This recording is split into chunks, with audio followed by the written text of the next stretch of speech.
Movie Sisu, Road to Revenge takes place in a world where the war may be officially over, but its consequences are still everywhere. Europe is broken, scarred, and exhausted. Entire regions lie in ruins. Borders have shifted, governments have collapsed, and the people who survived are left to rebuild their lives among the ashes. Peace exists on paper, but violence still controls the land. For many men who lived through the war, survival did not end when the fighting stopped. It simply changed shape. Among them is Atami Korpi. Atami Korpi is a former Finnish soldier, a man shaped entirely by war. He is quiet, withdrawn, and emotionally distant.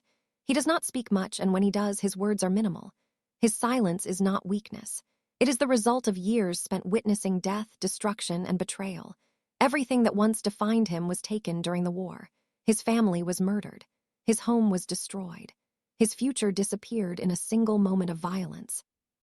Since then, Atami has existed in a state somewhere between life and death. He moves forward because stopping would mean surrendering to the pain. He does not seek comfort, forgiveness, or understanding. He endures. This endurance, this refusal to collapse, is what the Finnish people call Sisu. It is not bravery. It is not rage. It is the ability to keep going when there is nothing left to hope for.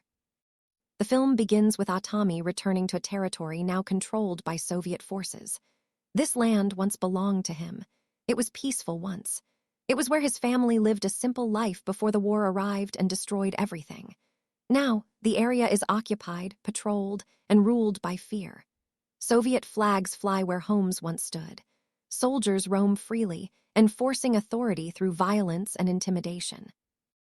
Atami does not return to this place seeking revenge at first. He returns for something far more personal. He goes to the ruins of his old home. The building is barely standing. Most of it was burned or destroyed years earlier, but fragments remain. Broken walls, charred beams, wooden planks half buried in the ground. To anyone else, this place would be nothing more than a grave. To Atami, it is all that remains of his family. Instead of turning away, Atami begins to dismantle the house. He works slowly and methodically. He removes boards one by one. He pulls beams from the wreckage. He gathers every piece of wood that can still be used. Each movement is deliberate. This is not construction work. It is mourning. Every plank carries a memory.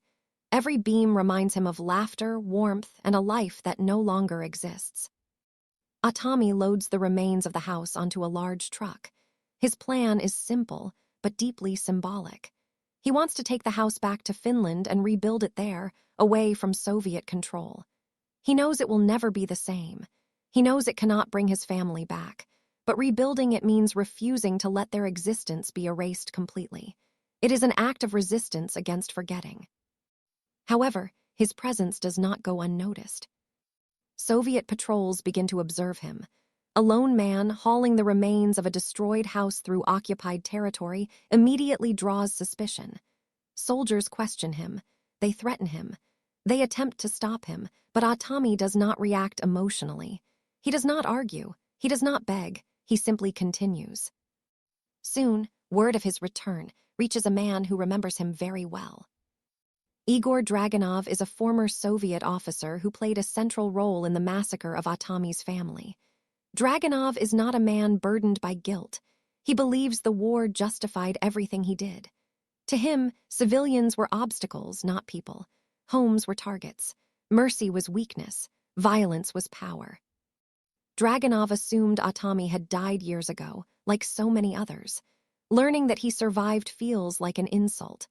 Worse, learning that Atami has returned and is attempting to escape with the remains of his home awakens something dark inside him.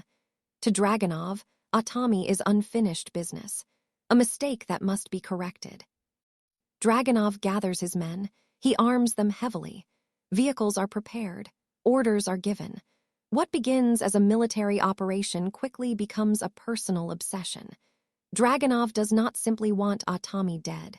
He wants to destroy him completely, just as he destroyed everything else in his life. Atami begins his journey toward the Finnish border. The truck moves slowly under the weight of the wood. The road ahead is long and dangerous. Behind him, Dragunov and his soldiers close in. The pursuit begins. The landscape becomes a character of its own. War-torn villages pass by. Buildings stand abandoned, riddled with bullet holes and fire damage. Forests are silent, scarred by explosions and military movement. Roads are broken, uneven, and dangerous. The world itself seems hostile, reflecting the violence that still controls it. The first ambush comes suddenly. Soviet soldiers block the road, opening fire without warning. Bullets tear through metal and wood. The truck is damaged. Atami is injured. But he does not stop.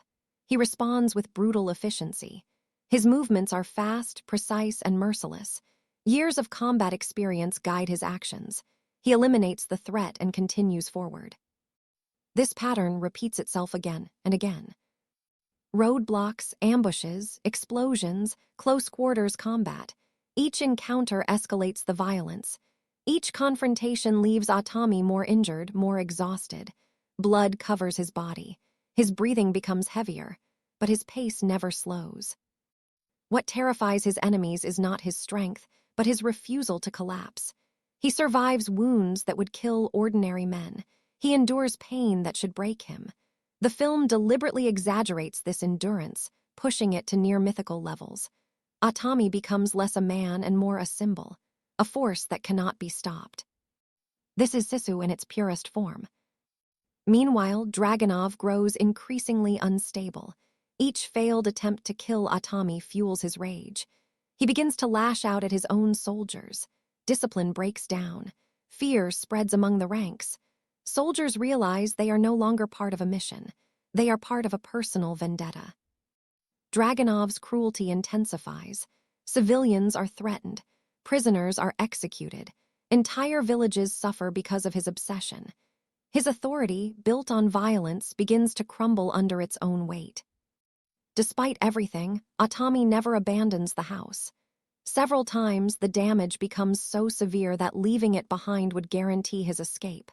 But he refuses. The house is his purpose. Without it, the journey would mean nothing. It is the physical manifestation of his memory, his grief, and his refusal to let go. As the chase continues, the film leans further into a stylized, almost legendary tone. Explosions feel larger.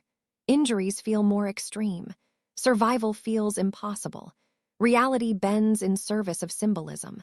Atami is no longer just escaping enemies. He is carrying his past through hell itself. The closer he gets to the Finnish border, the more desperate Dragunov becomes. He commits everything he has left to stopping Atami. The final pursuit is brutal and chaotic. Vehicles collide. Men fall. Fire consumes the landscape. Eventually, the truck is forced to stop near the border. The final confrontation between Atami and Dragunov is raw and ugly. There is no heroism, no speeches, no honor. Two men, both shaped by war, face each other with nothing left but violence.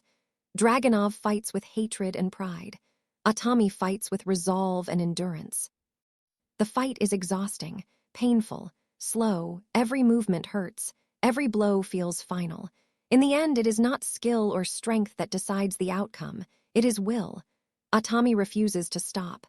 Dragunov, consumed by his own cruelty, falls.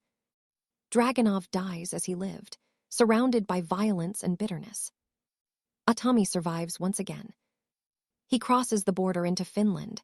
The pursuit ends. Silence returns.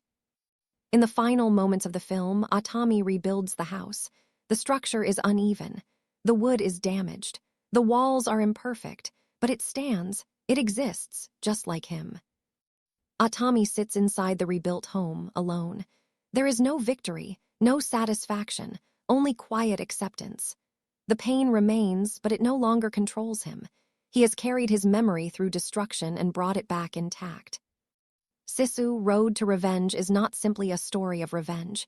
It is a story about endurance, about memory, about refusing to disappear. It shows that even when everything is taken from a man, something can still survive. The will to continue, the strength to endure, the Sisu.